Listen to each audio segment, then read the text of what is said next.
O fim da era Lula, a queda do sistema que apodreceu o Brasil. O Brasil está diante do esgotamento de um ciclo histórico. Não estamos assistindo apenas o desgaste de um presidente. Estamos vendo ruir, diante dos nossos olhos, todo um sistema político construído ao redor de um homem, Luiz Inácio Lula da Silva. Porque Lula nunca foi apenas um político. Lula sempre foi um rosto de um projeto de poder. Um projeto que prometeu ética e entregou corrupção. Que prometeu prosperidade e entregou dependência. Que prometeu justiça social e entregou decadência moral, institucional e econômica.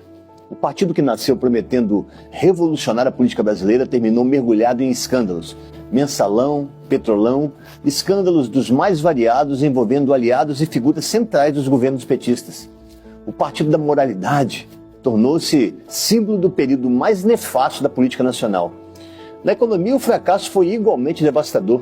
O Estado brasileiro virou um monstro inchado, pesado, caro, ineficiente.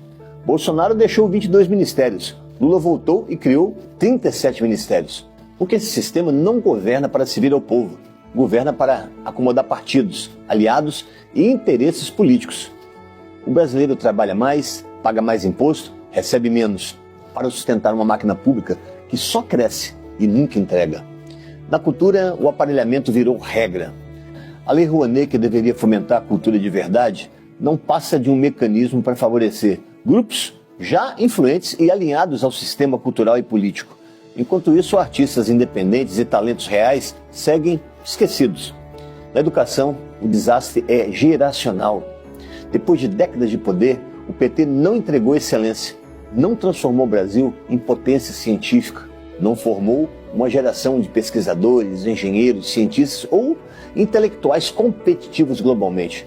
O país segue afundado em indicadores educacionais de terceiro mundo e desafios graves de aprendizado. Na área social, venderam a narrativa de combate à pobreza, mas o que fizeram foi administrar a pobreza. Programas sociais são usados para o controle político de milhões de famílias, enquanto a emancipação econômica e a autonomia dessa massa humana nunca passou de ser uma ironia covarde produzida pelo PT. E o resultado está nas ruas. O Brasil hoje convive com um aumento contínuo da população em situação de rua, com mais de 236 mil pessoas registradas oficialmente, número que pode ser ainda muito maior. Famílias destruídas, seres humanos vivendo sem nenhuma dignidade, homens e mulheres abandonados nas calçadas, dependentes químicos, pessoas emocionalmente destruídas, vivendo como fantasmas em pleno centro das grandes cidades. Isso gera mais que tristeza, gera caos social, gera insegurança, gera tensão permanente, gera um ambiente de medo, de enfrentamento, de colapso urbano. O cidadão comum já não consegue exercer plenamente seu direito de ir e vir, já não consegue usufruir dos espaços públicos com tranquilidade, já não consegue viver em paz em muitas cidades brasileiras. Esse é o progresso social vendido pela esquerda? Esse é o modelo humanitário prometido pelo PT? Na segurança pública, o país segue marcado por violência persistente, criminalidade organizada, sensação de insegurança em todas as regiões. 50 mil assassinatos por ano, enquanto Lula amplia suas relações com estados narcoterroristas. Na infraestrutura básica, o vexame é ainda mais revoltante. Décadas de poder e o Brasil ainda convive com dezenas de milhões de pessoas sem acesso adequado a saneamento e coleta de esgoto. Estimativas do setor apontam mais de 90 milhões de brasileiros sem coleta de esgoto. É gente adoecendo por falta de esgoto tratado. É criança crescendo em condições indignas. É família vivendo em locais sem o mínimo de dignidade sanitária. Depois de tanto tempo no poder, como explicar um país ainda tão atrasado no básico? No meio ambiente, o discurso também não encontra coerência plena na prática. A degradação ambiental só aumenta enquanto a fiscalização diminui.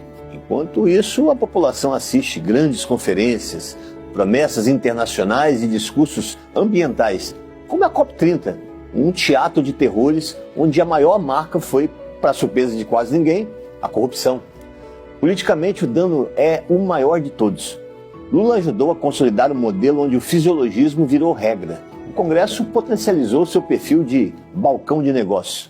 O Senado virou espaço de conveniência. A Câmara virou moeda de troca.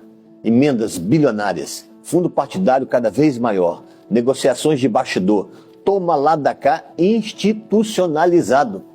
Davi Alcolumbre e Hugo Motta são hoje a expressão dessa velha engrenagem de poder.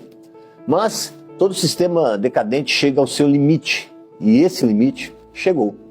Porque surgiu uma nova geração política, uma geração que não deve nada ao velho establishment, uma geração que aprendeu a usar as redes sociais para dialogar e romper com o monopólio da narrativa. Uma geração que não depende da velha imprensa. E dessa nova geração emergem nomes como Nicolas Ferreira, símbolo de uma juventude conservadora que perdeu o medo de enfrentar o sistema. Uma juventude que exige verdade, liberdade e justiça como armas contra a disfarçatez e os abusos do STF, uma instituição que perdeu completamente sua real função e hoje atua como tribunal de perseguição política e alicerce do lulopetismo. Porque a próxima eleição não será apenas uma eleição comum, será um referendo sobre tudo isso, sobre a disputa entre o velho sistema e uma nova geração, entre o Brasil do atraso e o Brasil da reconstrução. O lulismo envelheceu, enfraqueceu e caminha para uma espiral em direção ao fundo de poço moral. Perdeu a legitimidade, está esgotado diante da maioria do povo brasileiro. Esse sistema vai cair, e com ele não cairá apenas um presidente, cairá todo um modelo de poder. A vitória de Flávio Bolsonaro representará justamente isso. Não apenas uma derrota eleitoral do Lula, mas a substituição completa do sistema político que marcou essa era.